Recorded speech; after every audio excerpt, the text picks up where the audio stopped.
بسم اللہ الرحمن الرحیم۔ حضرت بلال حبشی مشہور صحابی ہیں جو مسجد نبوی کے ہمیشہ مؤذن رہے۔ شروع میں ایک کافر کے غلام تھے، اسلام لے آئے جس کی وجہ سے طرح طرح کی تکلیفیں دیے جاتی تھیں۔ امیہ بن خلف جو مسلمانوں کا سخت دشمن تھا، ان کو سخت گرمی میں دوپہر کے وقت تپتی ہوئی ریت پر سیدھا لٹا کر ان کے سینے پر پتھر کی بڑی چٹان رکھ دیتا تھا تاکہ وہ حرکت نہ کر سکیں، اور کہتا تھا کہ یہ اس حال میں مر جائیں اور زندگی چاہیں تو اسلام سے ہٹ جائیں۔ مگر وہ اس حالت میں بھی احد احد کہتے تھے، یعنی معبود ایک ہی ہے۔ رات کو زنجیروں میں باندھ کر کوڑے لگائے جاتے اور اگلے دن ان زخموں کو گرم زمین پر ڈال کر اور زیادہ زخمی کیا جاتا تاکہ بے قرار ہو کر اسلام سے پھر جائیں یا تڑپ تڑپ کر مر جائیں۔ عذاب دینے والے اکتا جاتے، کبھی ابو جہل کا نمبر آتا، کبھی امیہ بن خلف کا، کبھی اوروں کا، اور ہر شخص اس کی کوشش کرتا تاکہ تکلیف دینے میں زور ختم کر دے۔ حضرت ابو بکر صدیق رضی اللہ تعالی عنہ نے اس حالت میں دیکھا تو ان کو خرید کر آزاد فرمایا۔ چونکہ عرب کے بت پرست اپنے بتوں کو بھی معبود کہتے تھے، اس لیے ان کے مقابلے میں اسلام کی تعلیم توحید کی تھی، جس کی وجہ سے حضرت بلال حبشی رضی اللہ تعالی عنہ کی زبان پر ایک ہی ایک کا ورد تھا۔ یہ تعلق اور عشق کی بات ہے۔ ہم جھوٹی محبتوں میں دیکھتے ہیں کہ جس سے محبت ہو جاتی ہے اس کا نام لینے میں لطف آتا ہے، بے فائدے اس کو رٹا جاتا ہے، تو اللہ کی محبت کا کیا کہنا جو دین اور دنیا میں دونوں جگہ کام آنے والی ہے۔ یہی وجہ ہے کہ حضرت بلال حبشی رضی اللہ تعالی عنہ کو ہر طرح سے ستایا جاتا تھا، سخت سے سخت تکلیفیں پہنچائی جاتی تھی، مکے کے لڑکوں کے حوالے کر دیا جاتا کہ وہ ان کو گلی کوچوں میں چکر دیتے پھریں، اور یہ تھے کہ ایک ہی ایک ہے کہ رٹ لگاتے تھے۔ اسی کا یہ صلہ ملا، پھر حضور صلی اللہ علیہ وسلم کے دربار میں مؤذن بنے، اور سفر حضر میں ہمیشہ اذان کی خدمت ان کے سپرد ہوئی۔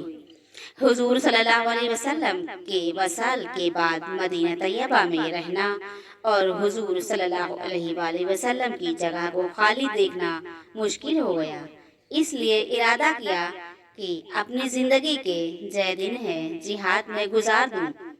اس لیے جہاد میں شرکت کی نیت سے چل دیے۔ ایک عرصے تک مدینہ منورہ لوٹ کر نہیں آئے۔ ایک مرتبہ حضور کی خواب میں زیارت کی۔ حضور صلی اللہ علیہ وآلہ وسلم نے فرمایا، بلال یہ کیا ظلم ہے، ہمارے پاس کبھی نہیں آتے؟ تو آنکھ کھلنے پر مدینہ طیبہ حاضر ہوئے۔ حضرت حسن حسین رضی اللہ تعالی عنہ نے اذان کی فرمائش کی۔ لاڈلوں کی درخواست ایسی نہیں تھی کہ انکار کی گنجائش ہوتی۔ اذان کہنا شروع کی اور مدینے میں حضور کے زمانے کی اذان کانوں میں پڑھ کر کوہرام مچ گیا۔ عورتیں تک روتی ہوئی گھر سے نکل پڑیں۔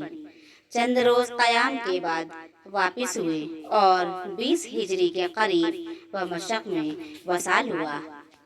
ایک حدیث میں آیا ہے کہ علم کا صرف اللہ کے لیے سیکھنا اللہ کے خوف کے حکم میں ہے، اور اس کی طلب یعنی تلاش کے لیے کہیں جانا عبادت ہے، اور اس کا یاد کرنا تسبیح ہے، اور اس کی تحقیقات میں بحث کرنا جہاد ہے، اور اس کا پڑھنا صدقہ ہے، اور اس کا اہل پر خرچ کرنا اللہ کے یہاں قربت ہے، اس لیے کہ علم جائز ناجائز کے پہچاننے کے لیے علامت ہے اور جنت کے راستوں کا نشان ہے، دہشت میں جی بہلانے والا ہے اور سفر کا ساتھی ہے، کہ کتاب کا دیکھنا دونوں کام دیتا ہے۔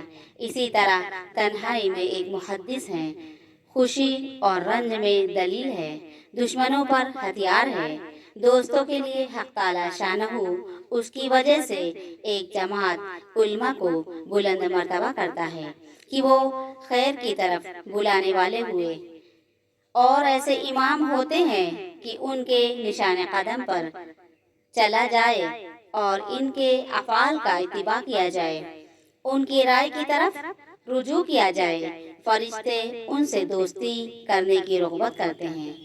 اپنے پروں کو ان کی رائے کی طرف رجوع کیا جائے، فرشتے ان سے دوستی کرنے کی رغبت کرتے ہیں۔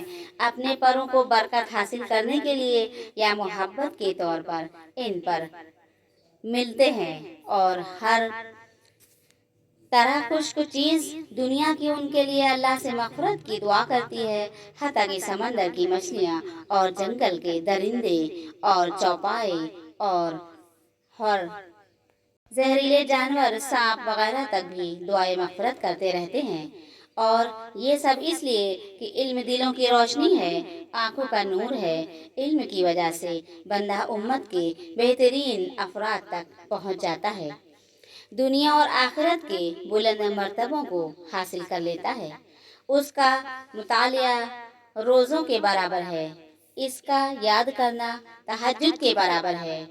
اسی سے رشتے جوڑے جاتے ہیں اور اسی سے حلال و حرام کی پہچان ہوتی ہے۔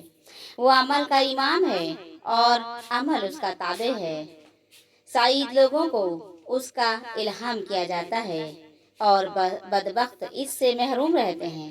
اس حدیث پر مجموعی طور سے بعض نے کلام کیا ہے، لیکن جس قسم کے فضائل اس میں ذکر کیے گئے ہیں ان کی تائید دوسری روایات سے بھی ہوتی ہے۔ نیز ان کے علاوہ بہت سے فضائل حدیث کی کتابوں میں بکثرت آئے ہیں۔ اس وجہ سے عالم اور طالب علم کو خاص طور سے حدیث بالا میں ذکر فرمایا ہے۔ عن ابی ہریرہ قال قال رسول اللہ صلی اللہ علیہ وسلم عن ابی ہریرہ قال قال رسول اللہ صلی اللہ علیہ وسلم ان سورۃ فی القرآن 30 آیات شفاعۃ رجل حتی غفر له وهي تبارک الذی بیدہ الملک۔ ابو ہریرہ رضی اللہ تعالی عنہ نے حضور اقدس صلی اللہ علیہ وسلم کا یہ ارشاد نقل کیا ہے کہ قرآن شریف میں ایک سورت ایسی ہے 30 آیات کی ہے کہ وہ اپنے پڑھنے والے کی شفاعت کرتی ہے، یہاں تک کہ اس کی